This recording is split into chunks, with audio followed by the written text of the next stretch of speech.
Welcome back to another episode of Before You Buy, the show where we give you some straight-up gameplay and our first impressions of the latest games releasing. If you're as old and decrepit as us, you might remember growing up in the late 80s and 90s, where the whole licensed movie games thing was the scourge of our collective childhood. These things could have been awesome. Alien, Predator, Terminator, Rambo, RoboCop, badass movies that could have easily been badass video games, but most of the time, I don't want to say every time, but most of the time it didn't happen. The games did not have the same level of quality and craftsmanship as the movies. They were often cranked out on the cheap by Acclaim or LJN. Still got both those logos just burned into my brain. Because I bought them. It doesn't really matter if they were going to be slop. I liked the movie, so I wanted the game to be good. And let's say about 85% of the time it wasn't. Sometimes you get something halfway decent or even pretty good, but we never did get the Terminator 2 game we always wanted. So, fast forward to 2025, and that promise seems to have been fulfilled. Hi folks, it's Falcon, and today we're talking Terminator 2D No Fate. A real quick thing before we get started, gotta ask you to subscribe.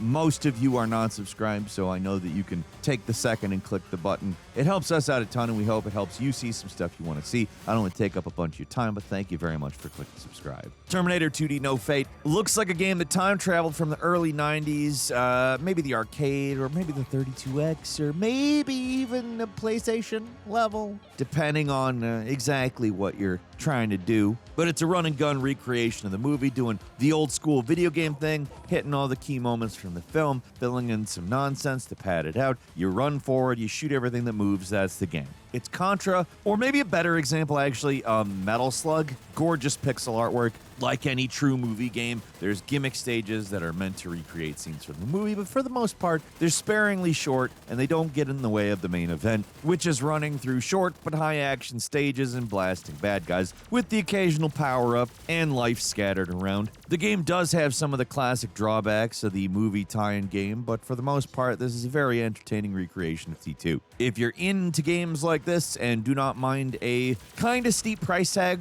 of $30, just understanding that it's kind of short for $30. Like, I was able to do everything in under 4 hours, but if that's fine, if $30 is fine for this, it's just an easy recommend because it's as good as it really can be. There are some problems with it, but man, it overall achieves what it's going for. It's what a modern version of an old school licensed game done right should be. If not, maybe a little bit longer, could have been a little bit longer. But the controls are smooth and fluid. The game runs great on Switch 2, which is, by the way, how I played it. I experienced one bit of slowdown, which felt entirely appropriate. It felt like the type of game I was playing. I'm not sure if it was because the hardware can't handle it.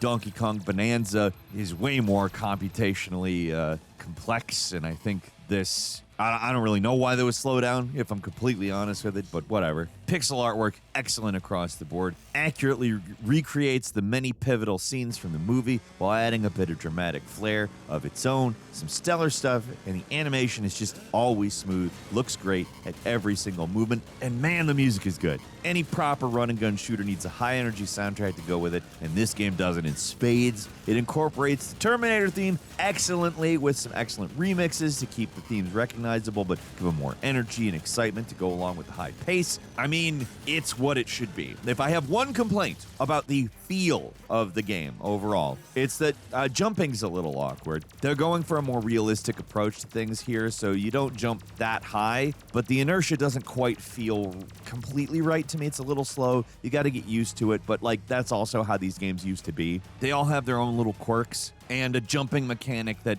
isn't exactly what I expected and took a little bit of adjustment. It's not the worst thing. I'm looking at you, difficulty spike in Genesis Aladdin. Like all the problems of the Cave of Wonders escape level, the collision detection not being great, that's not here. Those were the kinds of problems of this type of game back in the day, and well, that's not really here. It's just a slightly not what I expected jumping mechanic. It's fine. if I did it, it would be different. Well, I mean, I can't really do it. I don't really know what I'm doing making games, so it would be particularly different. But if I knew what I was doing and I did it, I would do it different. Like the inertia, it's just not quite right. It's a little slow at the start, and when you're in the air, it feels like you're moving left and right at light speed. It's not terrible, but the jumping doesn't feel as good as it does in other games like this, especially when you need to jump up to climb a ledge. That took a while to get used to. The game wants you to hold up while jumping to climb. If you move even a little, it usually doesn't work. Again, these are kind of nitpicky. You can get used to it, but it's there. In terms of content, there's the main story mode and arcade mode that skips all the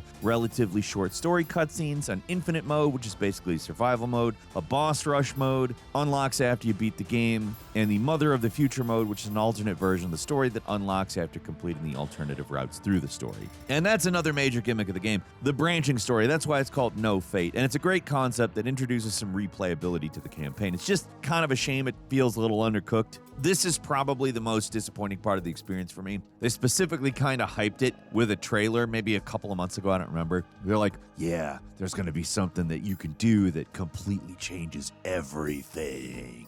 And they were like, we can't tell you what it is because it would ruin things, and we don't want to ruin things. There's not really a lot to ruin, though. Let's be pretty serious here. There's only two choices. There's a lot of ground in between the beginning of the game and those choices, too. They both appear after Chapter 8, well over halfway through the standard 12-level story. The choices are, and spoilers, just so you know, you decide if the Terminator gets free or not, and immediately after you can kill or spare Miles Dyson. Those are your choices, and they don't change the outcome of the story that much. Now, I'm not pretending that I expect some massive, sprawling narrative where everything can change from one minute to the next, but this is pretty anemic. These are minor changes. They do not massively change the events of the story. The second story branch where you kill Dyson has nothing new in it at all. It's pretty much identical to the first one, except without the stages where you play as the Terminator. It gets cut short, which is less interesting. So the whole no fate concept, maybe a little bit of a dud. I don't think they did enough to justify encouraging players to go through the story mode 3 times. That first branch is worth seeing at least once, I will say. Even though it's kind of weird, you have to make a decision in order to actually get a level where you're Arnie with a minigun.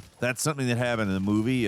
Could have been the original timeline, but they chopped it out and stuck it in the second branch to pad it out, I guess. It's also kind of odd how little Arnie's actually in the game. Most of the time you play as Sarah or John Connor. Future John Connor, by the way. You're not a child, no. Don't worry. There's only 2 levels where you play as the Arnold Terminator, and they are great levels, but it does feel like a bit of a strange choice. I mean, there's a few strange choices dotted throughout this thing, like the fact there's no actual boss fight with the T-1000, the bad guy of the movie. I guess they didn't want to go too far off script, but they start the game with baby John getting kidnapped. And it's by Bandit Bob. So what's the harm of going off script just a little bit to spice things up? The game manages to have some really fun Contra-style stuff. The conclusion, specifically, feels like their dedication to recreating T2 is in some ways a detriment rather than a strength. The weakest levels are the ones taken right out of the movie, and most of the best ones are stuff invented entirely for the game. Now, I do say weaker, but I don't mean bad. It's actually quite good. It's just not as good as the crazy stuff. Any level set in the robot apocalypse future is just a hell of a lot of fun, which is not what I expected. If you tell me that, like, you can either play the movie or stuff that happens in the implied future of the movie, I'd be like, well, the movie parts are probably the good parts, right? I mean, they're good, certainly. In fact, they're very good. It's just the future parts are awesome. But honestly, like, part of what makes this all appealing is how much it really feels like a movie tie-in game from the 90s. Like, it's one instance where it being kind of weird and bouncing between different gameplay styles, like driving a car, and a level where you're beating guys up as a naked Arnold Schwarzenegger.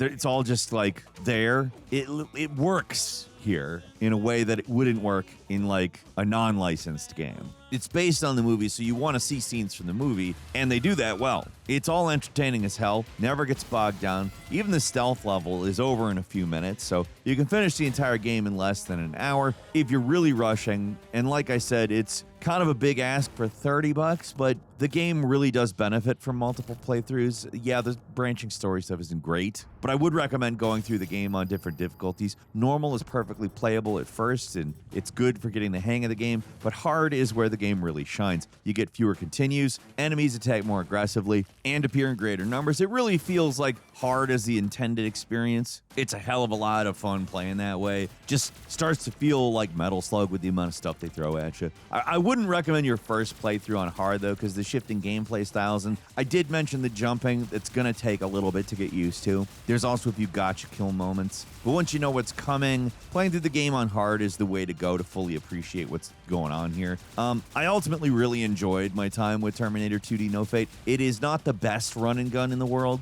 I'm not even sure if it's the best. No, it isn't the best I've played this year. I think Neon Inferno edges it out, but it looks fantastic. The music is great, plays great on Switch too. It's generally just really entertaining. For any Terminator fan, there's no reason not to play this, but if you're just more into retro side-scrolling shooters, you might want to wait for a discount. At full price, it's not quite $30 worth of game. Again, we're talking about a game where the main story path is not even an hour worth of gameplay. It's an arcade-style experience. It's intentionally brief. It has variants that are worth replaying. I'd say about 4 hours worth of stuff here. If it goes on sale for $20, it's a maybe. If it goes on sale for 10, you have absolutely no excuse not to buy this game. It's quite good. I mean, even 30, like, for a certain kind of person is what, I mean, buy it.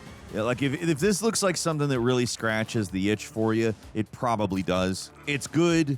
Great, even. I would even say great. But the No Fate part isn't quite what they promised, and the game is just, it's short.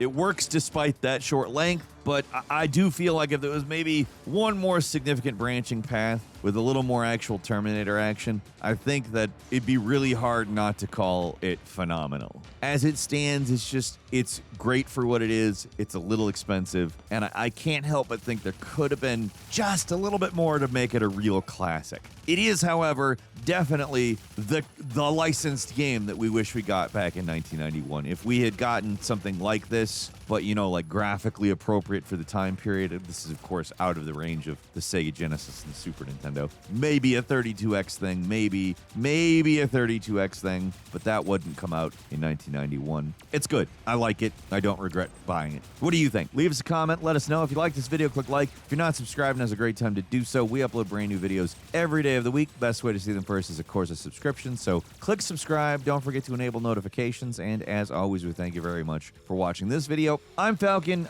Become a member of the 1% Club. Click join. You get access to the Falcon Show. Tons of fun over there. Thank you so much. We'll see you next time right here on gameranx. Terminated.